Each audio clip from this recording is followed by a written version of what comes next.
Jain, Sekjen Jatma, dan tokoh Ketua Jatman Kiai Halwani dan Profesor Ali Maskur Musa.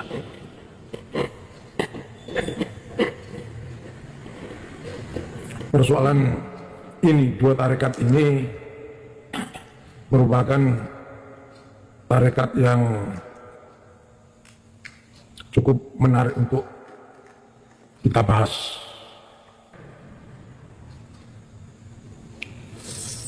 PBNU mempunyai sebuah banom yang bernama Jatman yang bergerak di bidang Thorekoh Al-Muktabaroh. JNU ini membawai banyak Thorekoh yang ada di Indonesia. Dalam perkembangannya, Thorekoh ini dipimpin oleh Habib Lutfi bin Yahya. Dia memimpin cukup lama Thorekoh ini dan namanya sangat melambung dan menjadi tokoh NU panutan pada itu saat memimpin. Bahkan beliaunya dianggap sebagai wali dan dianggap sebagai keturunan Rasulullah SAW. Tetapi dalam perkembangannya, ketika muncul isu Habib Alawi, cucu Nabi palsu, maka Thorekoh, organisasi di PBNU ini yang bernama Jatman ini, berdampak pada Habib Lutfi bin Yahya. Pada tahun 2025 ini, Habib Lutfi bin Yahya diganti oleh Kiai Halwani selaku Islamnya dan Kiai Haji Profesor Ali Maskur sebagai tarbidiannya selain dalam NU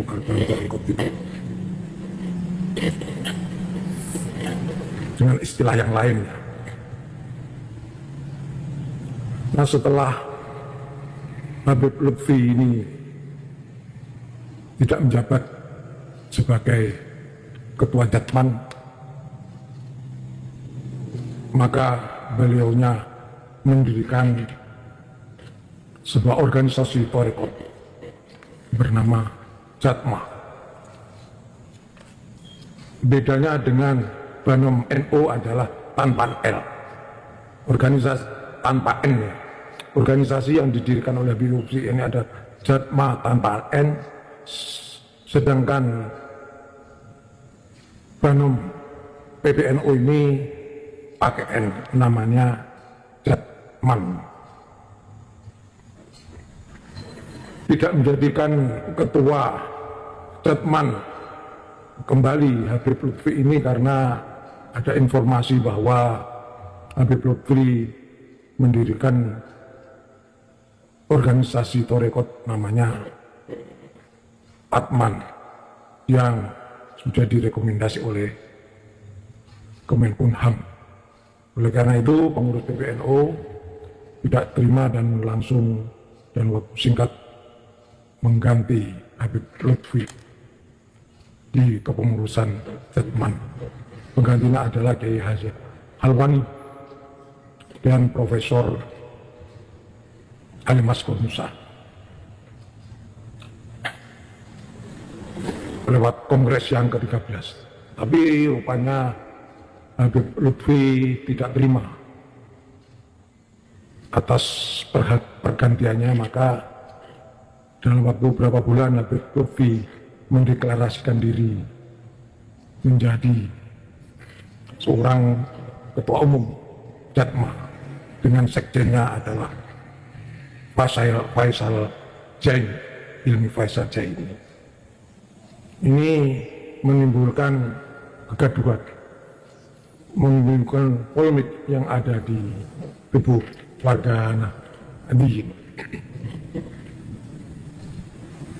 Ini menunjukkan bahwa warga NU telah sadar bahwa selama ini telah tertipu oleh Habib Lutfi bin Yahya. Padahal sebelumnya ada isu nasab Ba'alawi, banyak warga NU memuja dan memuji Habib Lutfi.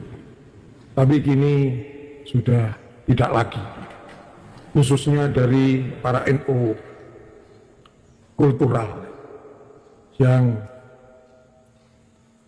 tidak suka dengan keberadaan Habib Lutfi bin Yahya yang mendirikan Jatma Aswajah yang tidak ada kaitannya dengan PBNU.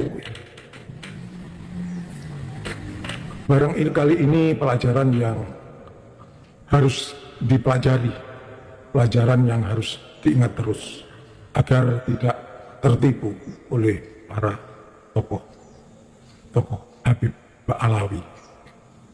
Perlu diketahui bahwa pengkhianatan dari para Habib itu bukan hanya pada zaman Habib Lutfi bin Yahya ini berkhianat kepada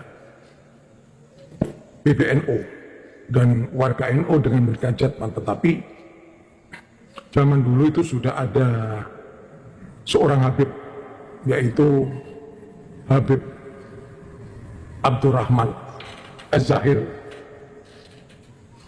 seorang Ba'alawi yang cukup terkenal di Kesultanan Aceh. Habib ini mengaku dirinya sebagai seorang keturunan Rasulullah, padahal ya tidak. Tetapi Kesultanan Aceh mempercayai bahwa Abdurrahman Az-Zahir adalah keturunan Rasulullah. Sehingga Habib Abdurrahman Az-Zahir ini dipercaya menjadi seorang penasihat Kesultanan Aceh, yaitu waktu itu Sultan Mahmud dijadikan penasihat Aceh, kemudian dijadikan sebagai panglima perang. Dengan cara-cara yang licik, Habib Abdurrahman Az-Zahir ini mampu mengelabui Sultan Mahmud di Aceh, sehingga dia berhasil meraih jabatan sebagai penasihat. Seperti Habib Lutfi pernah menjadi penasihat Presiden Jokowi. Keberadaan Habib Abdurrahman Az-Zahir ini di Aceh itu ada sebagian ulama-ulama yang tidak percaya dengan Abdurrahman Az-Zahir, dianggap sebagai pembohong. Tetapi Sultan Mahmud yang kala itu memimpin kerajaan Aceh tetap bersikukuh untuk mempercayai Abdurrahman Az-Zahir selaku penasihat dan diutus ke Kesultanan Turki. Kemudian Abdurrahman Az-Zahir dijadikan sebagai panglima perang saat melawan Belanda.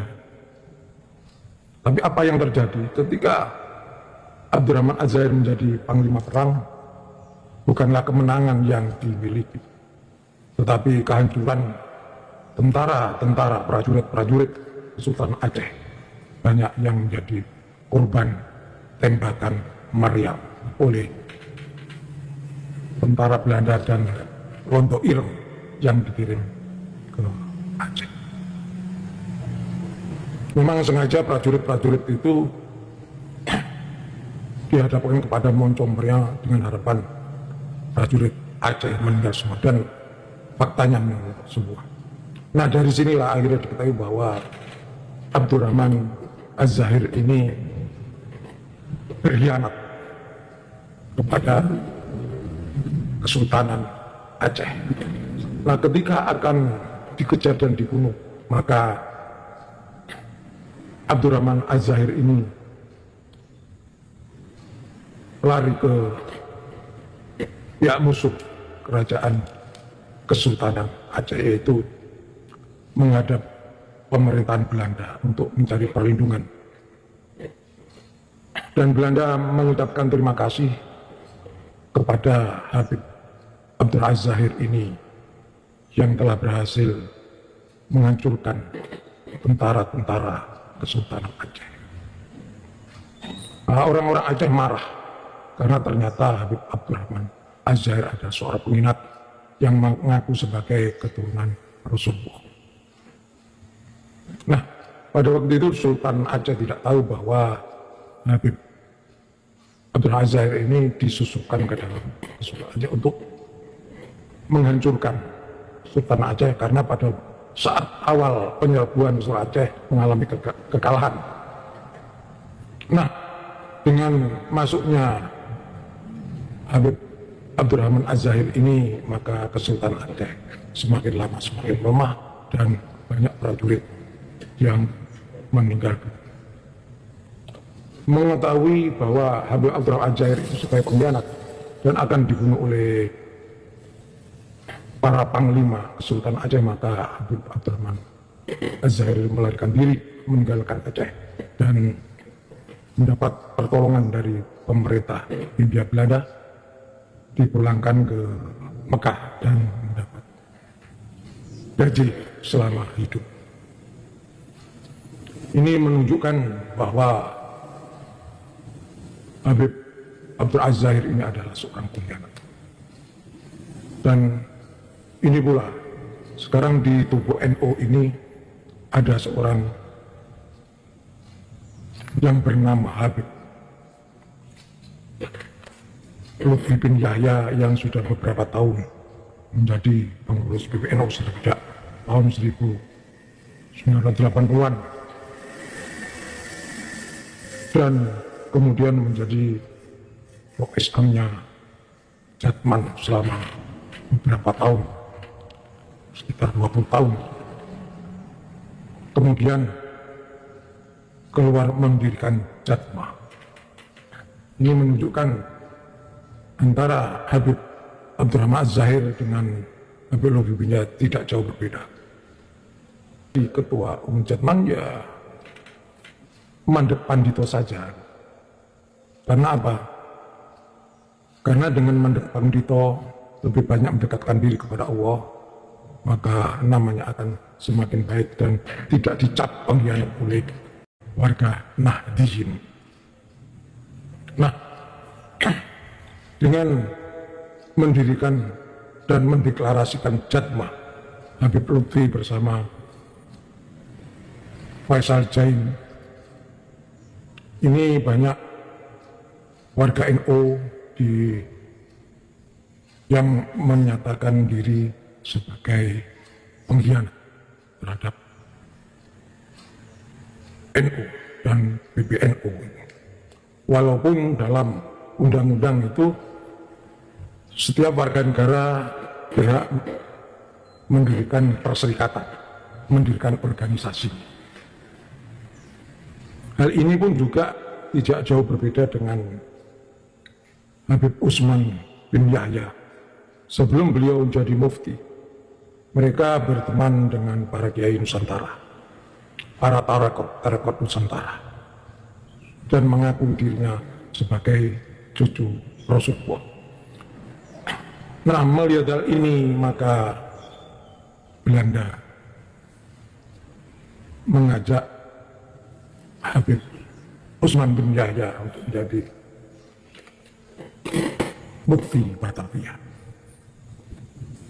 Sementara Belanda sebelum mengajak Kiai Haji Imam Nawawi Al-Bantani untuk menjadi mufti, tapi ditolak.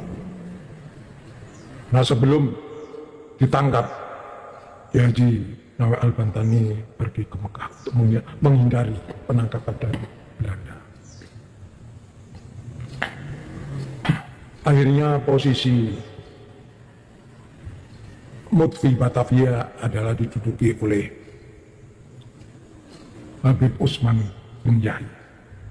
Sementara Kiai Nawawi Al-Bantani yang sejaman dengan Habib Utsman bin Yahya menolak untuk menjadikan dijadikan mufti maupun wakil mufti karena tahu bahwa ada upaya-upaya lirik dari pemerintahan Belanda, dan Kiai Nawa Al-Banten tahu bahwa Habib Utsman bin Yahya dimanfaatkan oleh Belanda dan Habib Utsman bin Yahya bukan keturunan Rasul.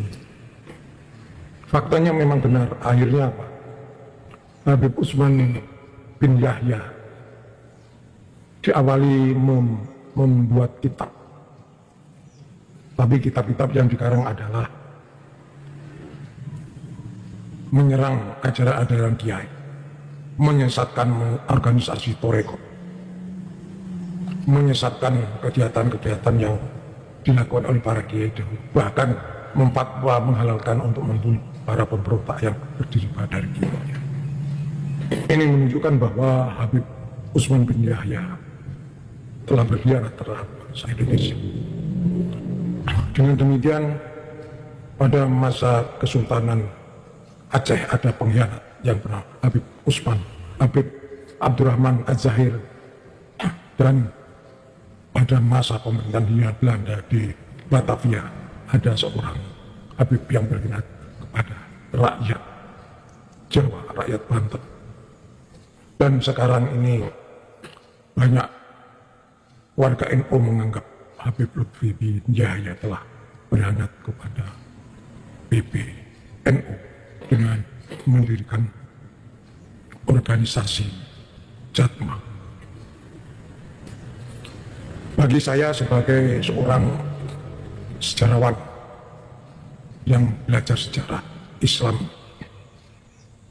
sudah tahu bahwa gerakan-gerakan para Habib itu banyak tidak menguntungkan bagi para kiai-kiai Nusantara, bagi bangsa Indonesia, karena sudah berkali-kali melakukan pengkhianatan.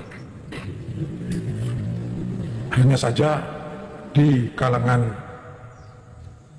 pengurus PBNU masih ada sebagian yang mengakui bahwa Habib Lutfi bin Yahya itu masih keturunan Rasulullah. Juga para Habib Ba'alawi itu dianggap sebagai keturunan Rasulullah.